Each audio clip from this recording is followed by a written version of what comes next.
Hello, I'm Dr. Venugopal. Today I'm talking about acute anaphylaxis.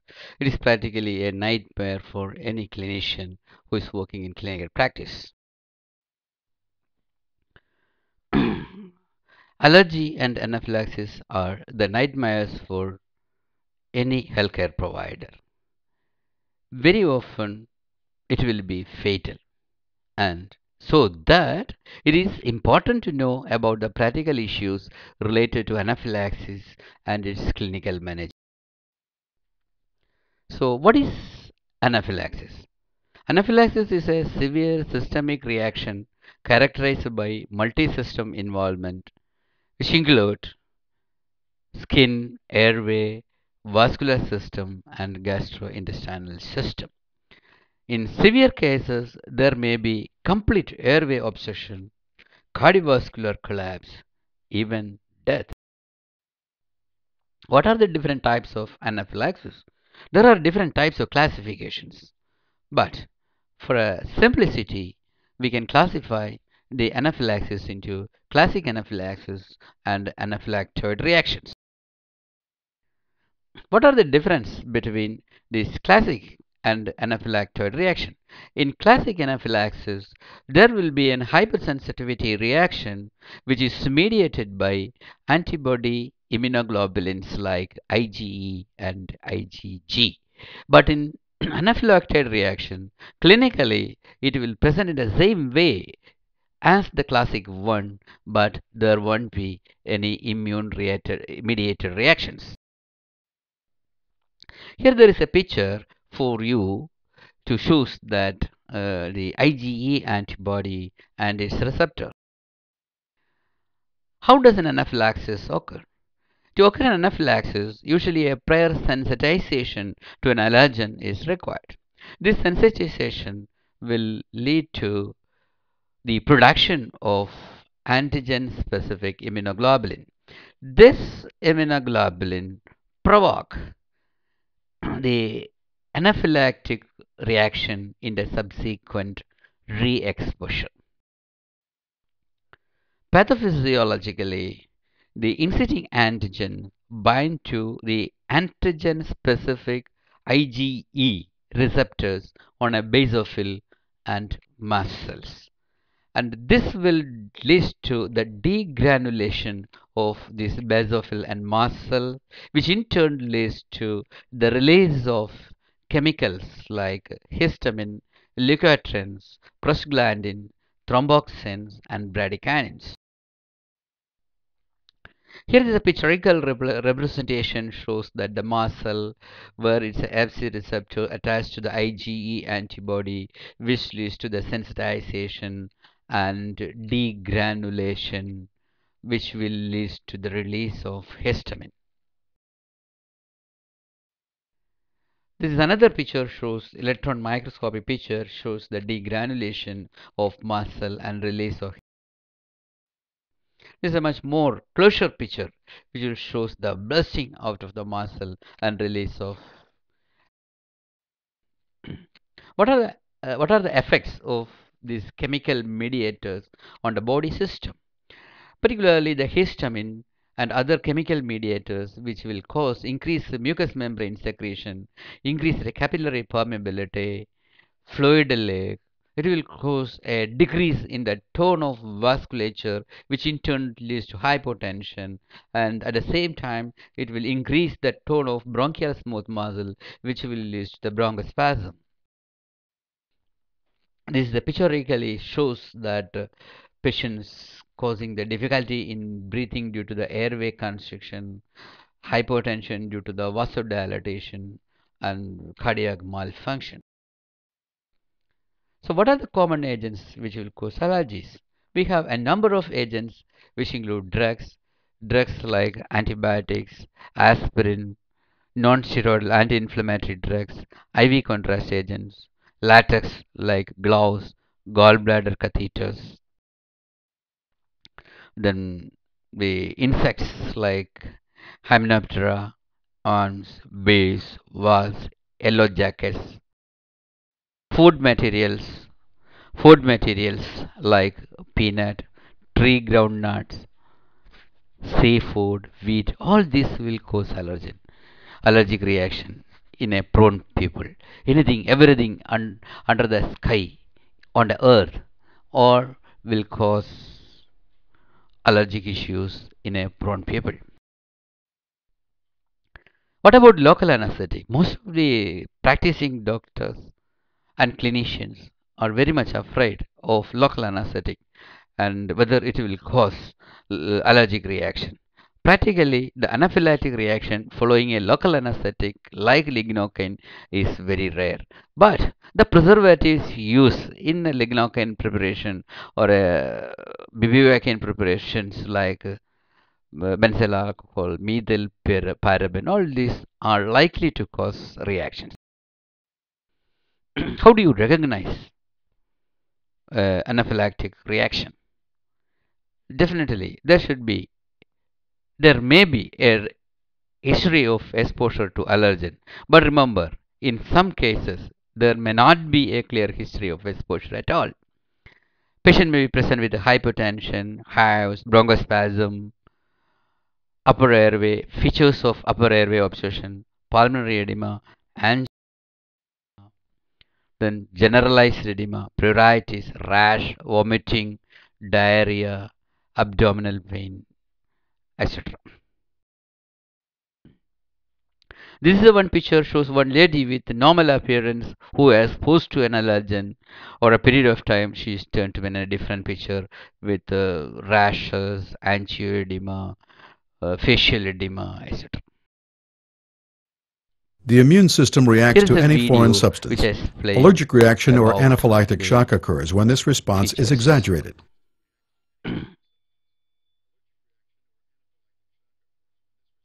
Some symptoms of anaphylactic shock can include hives, flushing, facial swelling, itchy watery eyes, runny nose, and rapid breathing. Exposure to an allergen causes dilation of blood vessels, increases heart rate, and decreases blood pressure. Swelling of tissues lining the respiratory system can obstruct the airway, leading to respiratory failure. The presence of either respiratory distress or symptoms of shock indicates anaphylaxis. Ow! A bee stung me. You're right. No, You okay? I'm allergic to bee stings. Hey, I'm trained first aid. Can I help you? You all right? I've got an epinephrine pen. Mike, Jill, come here, quick. Where at? It's in the glove box of my car. Bob has an epinephrine pen in his glove box. It's like a big marker. Go get it quickly. Phone 911 for help. You all right? Breathe. Deep breath. Here Deep it breath. Great, thanks. Bob, can you do it? There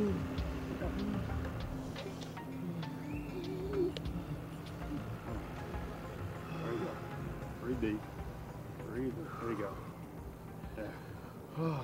Man, If the victim can't give the injection, you can help give it if you have been trained and your state and work site allow it. To use the epinephrine pen, pull off the safety cap,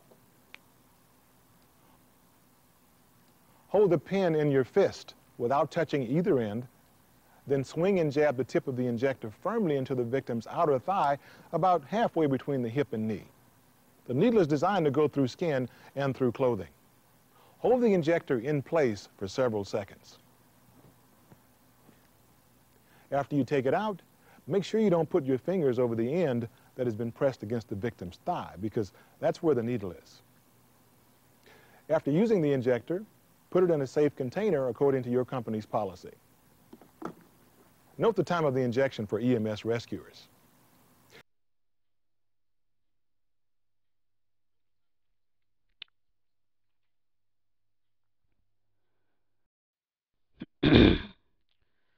So now you've seen the video.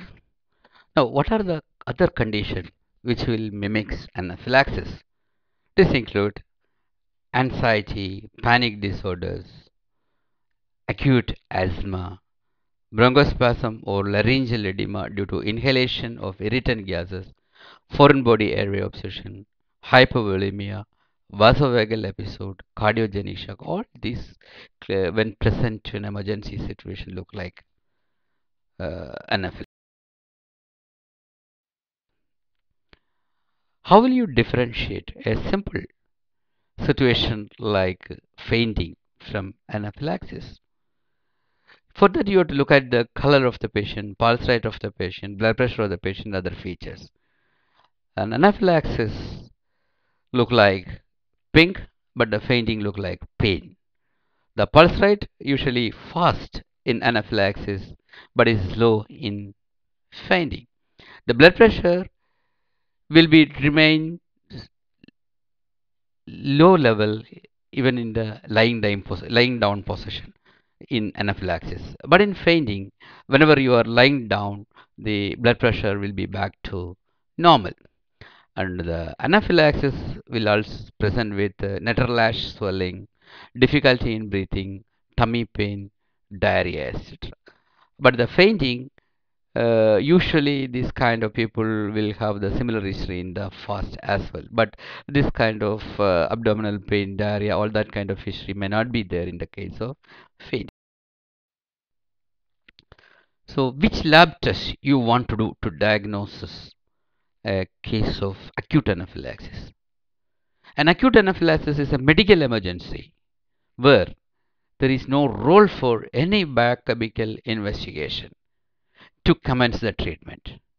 And if you fail to identify and to treat appropriately the anaphylaxis, it can be very fatal. Sometimes you will face the you will lose the patient. So how will you manage anaphylaxis? The steps of management include the initial evaluation, which has two components, assessment and management. Then drug therapy, the third step is a fluid resuscitation, and the fourth step, observation and disposal. So in the step 1, you assess the patient. Again, the focus, like in any emergency management, focus ABC, that is airway, breathing and circulation. If anything wrong in airway, breathing and circulation, it should be managed appropriately. And parallelly, establish an IV line, initiate oxygen, and start monitoring these patients' pulse rate, blood pressure, respiration, electrocardiogram, oxygen saturation, etc. Remember, if the airway is compromised, if the patient is present with a severe airway obstruction, control the airway with endotracheal tube as early as possible. So again, emphasize the management of anaphylaxis. Your focus should be airway, breathing, and once the ABC is stabilized, immediately you can move to the drug therapy. What is the drug? Which drug you want to use? The only one choice, that is epinephrine. Especially the patient is presented with severe systemic reactions like hypotension, airways obstruction, and breathing difficulty. Why you want to epinephrine? Why not the other drugs? Yes, histamine. You know that the histamine is the major culprit which produce the signs and symptoms of anaphylaxis. The physiological antidote of histamine is nothing else. It is epinephrine. So how will you give the epinephrine?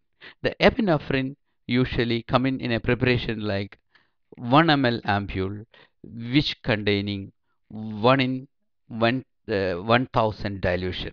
That means 1 ml containing 1 milligram. So the dose of epinephrine in mild to moderate anaphylaxis is 0.3 to 0.5 milligram or 0.3 to 0.5 ml intramuscularly, should be given on the lateral thigh or on the gluteus muscle or on the deltoid. You can repeat the dose in every 15 to 20 minutes if there is no clinical improvement. If it is a pediatric case, the dose should be 0.01 milligram per kg. But if the anaphylaxis appears to be severe with immediate life-threatening manifestations like airway obstruction, hypotension, etc., don't hesitate to give intravenous epinephrine, or the intravenous epinephrine is the choice. So how will you give intravenous epinephrine? Here you can take 1 ampule of epinephrine and add 9 cc of normal saline to it to make the solution into 1 in thousands dilution. From there you can give 1 ml, that means 0.1 milligram, slowly or 5 minutes intravenously, and assess the response of the patient, responds the signs and symptoms of the reaction, and you can repeat the 0.1 milligram dose every 3 to 5 minutes until you will get an adequate response in pulse rate, blood pressure, and relieving of airway obstruction. Alternatively, you can also give infusions. For to give the epinephrine infusion, you can add 1 ampule, that is 1000 microgram of epinephrine to 500 ml of saline.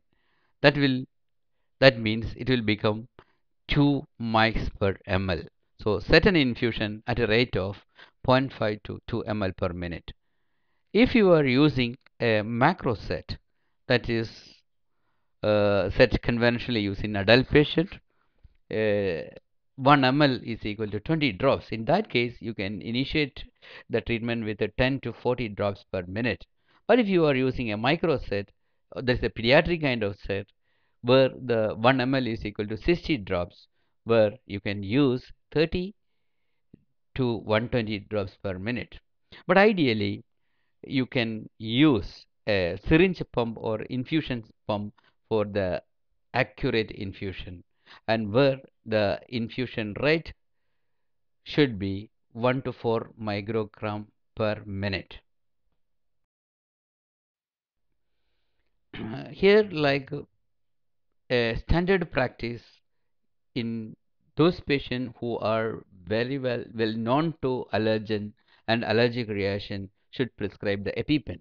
Epipen is a self injectable pen, a preloaded epinephrine pen, which will save the life.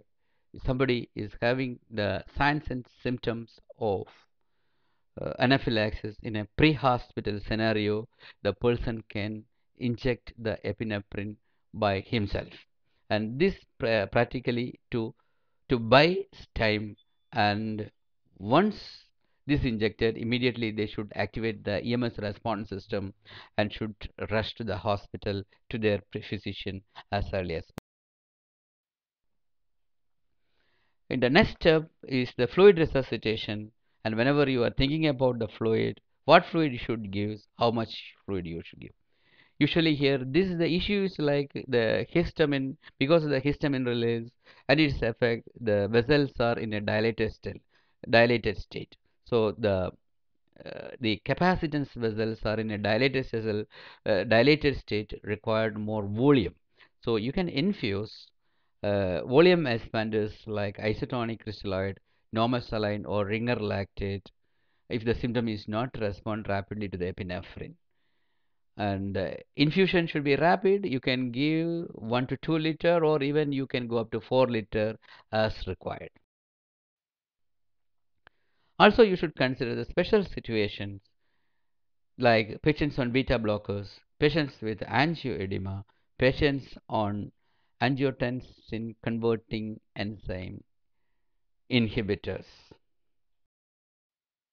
But the beta blockers, they are usually not respond to the epinephrine. Where your second line of drug of choice is the glucagon, it is basically a hormone. The dose is 1 to 2 milligram intravenously every 5 minutes. Sometimes you can give the inhalation like ipratropium bromide, and in a severe hypertensive case, which is not respond to the other remedy, you can think about vasopressin as. A hereditary angioedema is usually coming under the differential diagnosis of anaphylaxis. This is usually due to patients with C1 esterase deficiency, inhibitor. Here you need to transfuse C1 esterase inhibitor replacement concentrate if it is available. If nothing is available, fresh frozen plasma is also can be. Easy, there is angioconverting enzyme inhibitors induced angioedema is very important, and it is also a differential diagnosis. This case may require an early airway management. Apart from this mainstay management with epinephrine, you can also initiate the supportive management, which include histamine receptor blockers like H1 receptors blockers like antihistaminic. Whenever you are using an H1 receptor blocker like antihistamine, don't forget to add an H2 receptor blocker as well along with it. You can also initiate the inhalations like albuterol, ipratropium, etc. What about the role of steroid? Very often, conventionally, we are giving the hydrocortisone, but if at all using a hydrocortisone, even if you are using intravenously, it will take many hours to act. So, in an established case of anaphylaxis, there won't be much role for corticosteroid. But if at all you want to use a corticosteroid, your steroid of choice should be methylprednisolone, not hydrocortisone. So the fourth step, those patients who required observation should be observed in emergency room. A patient who respond to the therapy require an observation because the symptoms may recur in some patients up to 20% of the cases in 8 hours. This is what is called the biphasic response. So despite an intervention, patient should be observed for at least 8 hours for the risk of biphasic response. So who can send me home safely?